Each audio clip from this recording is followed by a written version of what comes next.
Hello guys, good morning. So today is the special day kasi releasing na ng ating bagong unit.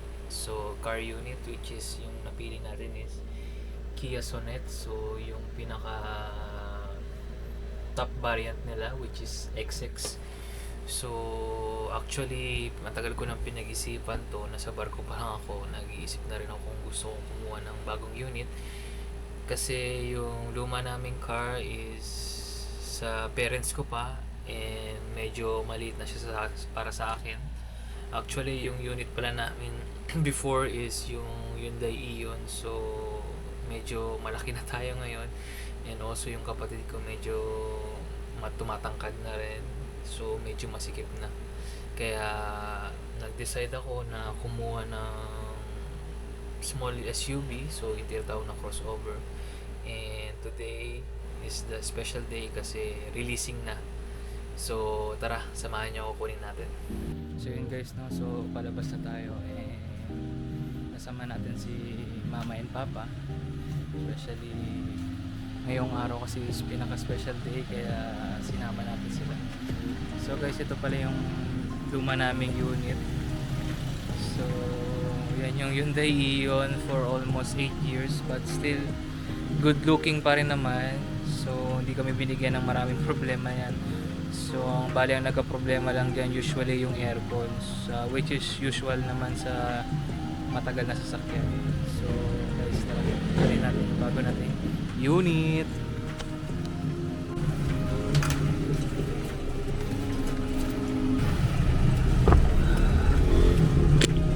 Pasok na tayo. So, ito yung reason guys, but gusto ko rin bumili ng bagong sasakyan.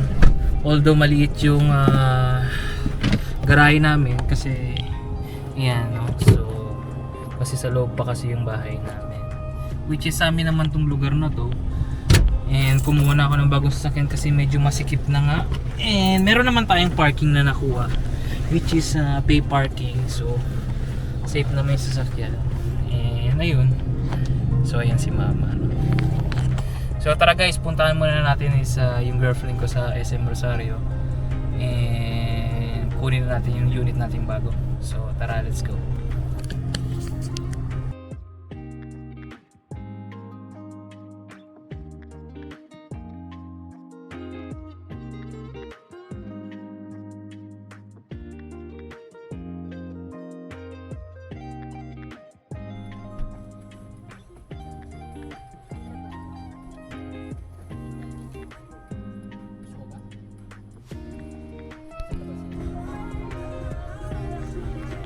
So guys, no, so nandito tayo ngayon sa SM Rosario and sinundo lang natin yung girlfriend ko kasi gusto niya rin makita yung pag-release ng bago nating unit and gusto niya kasama siya sa bagong picture taking ng new car natin.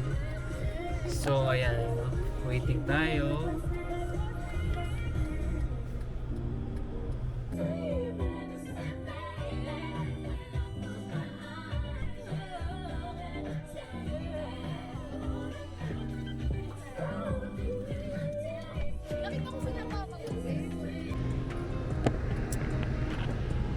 Okay.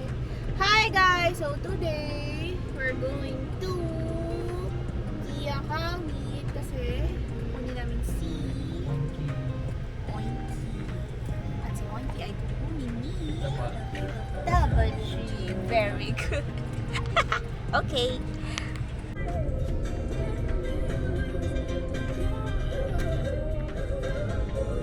Nilabas na yan ako, sasakyan mo. Nice drive.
Kada sigat ko sa Kia.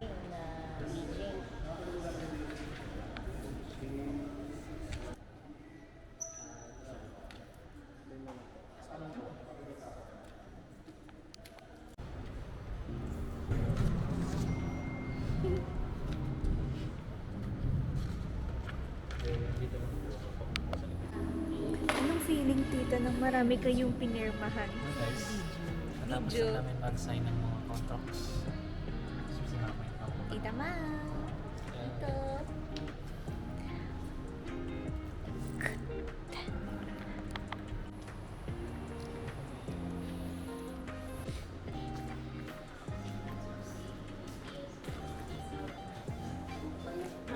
Kaya natin yung may 5 years warranty. Our first 160,000 kilometers years Pwede na. considered as out of warranty. Out of warranty. Then si audio system naman po niya may bukod na warranty which is 3 years or 60,000 kilometers. Whichever kilometers kahit wala pa pong 3 years considered as out of warranty na may po sila. Then sa battery naman niya sir, tsaka sa aircon, regardless sa kilometer niya, basta nakapix po siya na 1 year warranty. Kailanganin natin, ang kailangan lang po natin is maintain natin yung PMS natin or preventive maintenance service. Log March, nasa-set up ako ng ano yan for Hindi, yung insurance nun kasi covered na nila yun for 3 years, di ba? Opo, may bukod po kasi yung insurance niya. Kumbaga,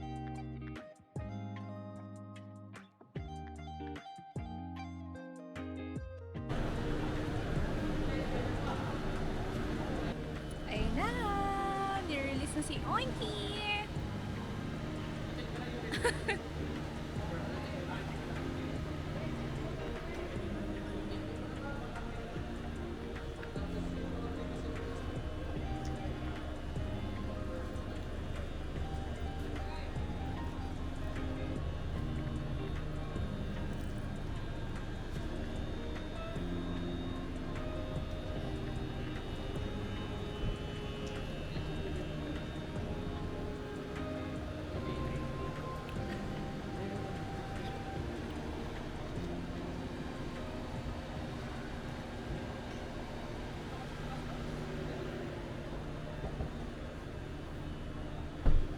Ano gagawin?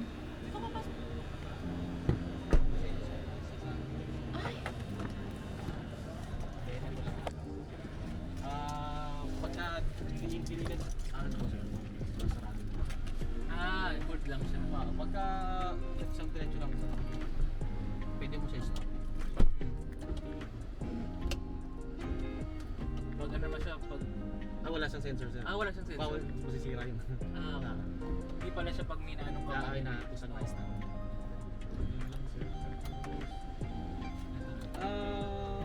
Wireless charger sir for iOS, so naka-iOS naman kayo sir, pwede yun. Lalagay ko lang siya. Oo sir, pero pagka makapalang case, hindi niya masisira. Kailangan So, tanggalin yung mga yes. pwede nyo i-try sir. Bawal yung face mo.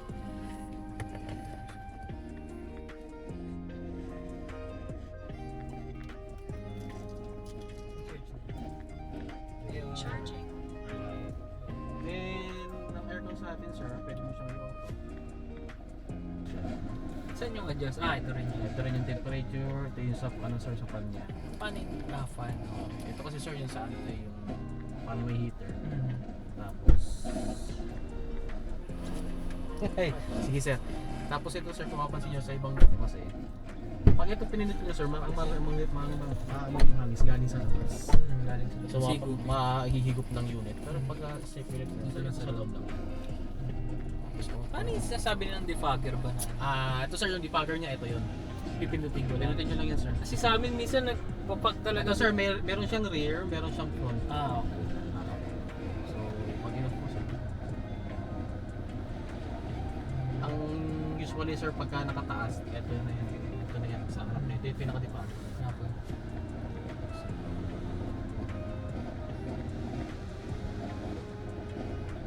Ito ang defogger. Pag gusto ko lang yung aircon, ito lang. Up and down. Up and down lang sir. Tapos, try nyo sir, reverse lang. Kung kumagana. Reverse lang. Paano ba nga? Brake muna, diba? Brake sir, then... So, gumagana. Ano yun, may dalawang kayo option sir. Nasa try nyo ibalik sir sa park. Pag maglilipat ako, kailangan ko pa bang brake? Hindi. Lagi sir, lagi. Lagi? Lagi kang naka-brake, pag mag-reverse kayo, brake. Yan. Neutral. Yan sir, may gauge nyo. Nakikita nyo naman sa gauge. Okay. Drive. So, lagi lang naka-pindot sir, tapos brake. Okay. So, yun. Tapos, cruise control sir, familiar din gumamit ito sir. Oo. Pag Highway na. hindi mo siya magagamit sir pag naka-full stop lagi. Hindi mo siya ma-set ng kailangan na gana. So, Pinutin ko lang press mo siya. lang naman siya, lalabas na yan dyan. Tapos kung mag-set ka ng speed, ito plus minus lang. Pero okay na yung automatic na hindi lang. Wala na akong i-enter. Wala na sir. Pinutin mo lang to sir, lalabas na yan dyan ng Kung ilan ang speed. Tapos dagdag mo lang sir, okay na yan. Mhm. Tapos voice command sir, meron to voice command. Nakakonect yung cellphone mo ng Android, yung iOS mo, pwede siya. Tapos Ano yung Apple CarPlay na sinasabi niyo? kung may cord kayo sir, kunin mo lang siya dito. Type-C, no? Apo, basta original cord sir, gagana siya. Okay. Wag lang sir yung mga aftermarket na ano, so hindi siya gagana. Mhm. Then tapos ng all 5 seconds. si wait lang. Ano start? So nag-start sir parang bukas dito. So kung nandito mo na yun. Double click pa rin. So kahit at sa bukas dito.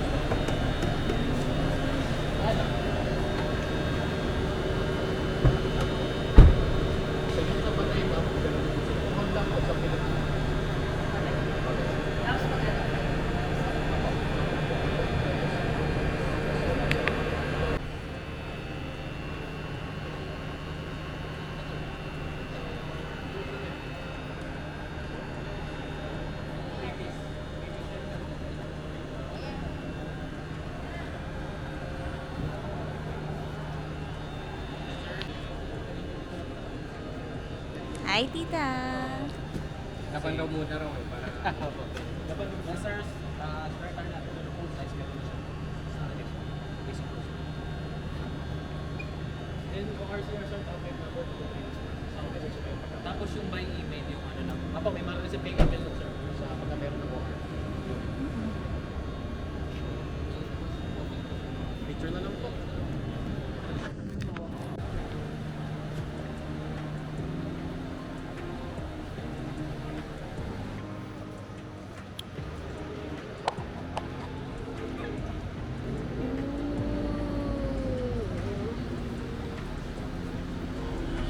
Yeah.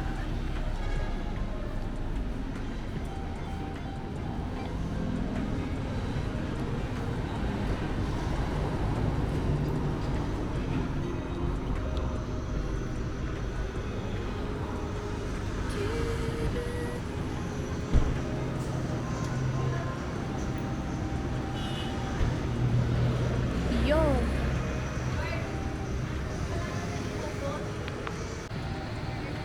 Hi.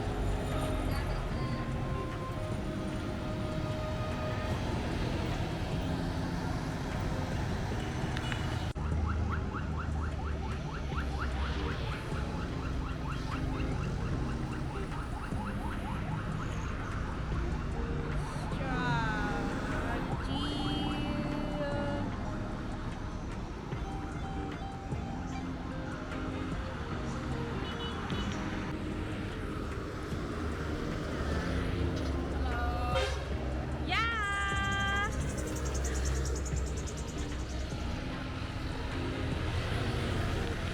Hello guys! So nakuha na namin yung bagong unit. So nandito na kami sa loob. Ayan siya. And ayun yung ano namin. Isang unit. Iwan muna namin kasi may pupuntahan lang kami. So tara, let's go! Pwede pa. Pwede pa ba yun? Ayan oh. Nakapila sila oh. Ano po nga pwede pa-install?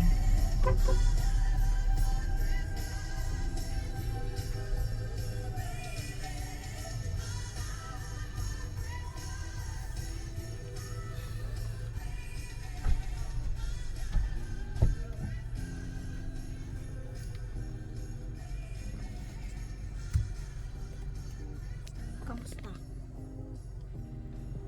Speechless. Miss, pwede mang pa-install RFID? So, magpapa-RFID si Oinky. Kakabitan siya ng RFID. Yeah. Po? Airport sana, airport. Eto po. Ano, pataas mo pa? Pag pababa po, mas malamig. Okay. Ayan po. Parang lower lang. Lower. Eto po. Ayan ang airport. Opo.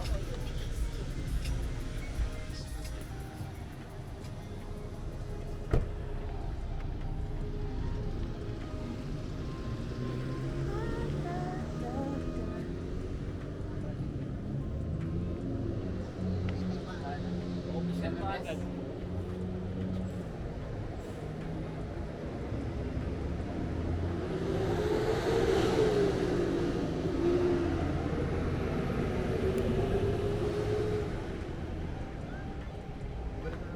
Installation form.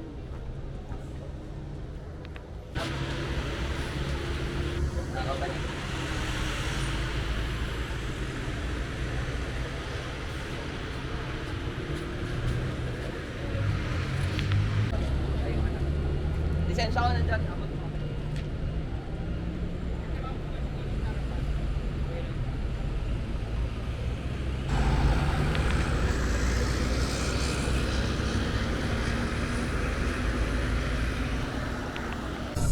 Di ba?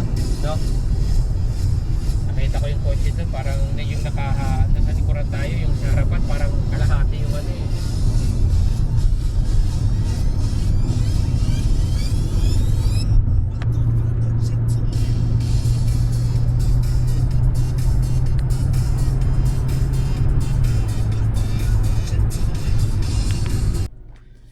So yun guys, no, kakauwi lang namin and ride safe naman. So ayos na ayos yung bago nating unit, smooth na smooth and wala namang aberya for this day. And thank you sa panonood and see you sa next update. Next update natin is tatakbo tayo ng Antipolo para ipabless tong sasakyan. So see you sa next update natin. Thank you sa panonood and goodbye.